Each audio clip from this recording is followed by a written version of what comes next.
যেহেতু এবারে জামাই ষষ্ঠীটা শনিবার দিনকে পড়েছিল, তো অধিকাংশ মানুষই কিন্তু সেই দিনটা নিরামিষ খেয়েছিল। বাট আমরা তো সেদিনকে আমাদের বাড়িতেই জামাই ষষ্ঠী পালন করেছি। বাট আজকে আমাদের ইনভিটেশন ছিল আমার দাদুর বাড়ি, আমার মামার বাড়িতে। সেই মতো আজকে দুপুরবেলা আমরা সবাই মিলে কিন্তু বেরিয়ে পড়েছি আমার মামা বাড়িতে যাওয়ার জন্য। তো যাওয়ার আগে কিছু জিনিস নেওয়ার ছিল, তো সেগুলো নেওয়ার জন্যই আজকে মোর সুপার মার্কেটে এসেছি।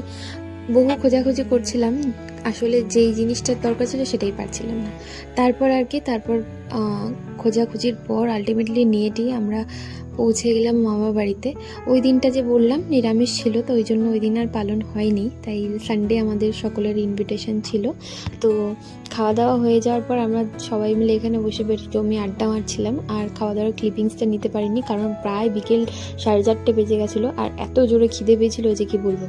আসলে ডোডো দুপুরে ঘুমিয়ে পড়েছিল, যার জন্যই আমাদের যেতে অনেকটা দেরি হয়ে যায়। সকলের খাওয়া হয়ে গেছিলো আর আমরাই শুধুমাত্র বাকি ছিলাম।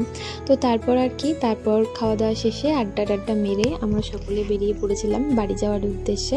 তো সবাইকে টাটা করে আমরা কিন্তু বেরিয়ে যাচ্ছি আর কি। এখানে সকলেই রয়েছে। আর ডোডো কিন্তু আজকে বেশ হ্যাপি হয়েছে। তো কেমন লাগলো আজকের ভিডিওটা অবশ্যই জানিও। Thanks for watching.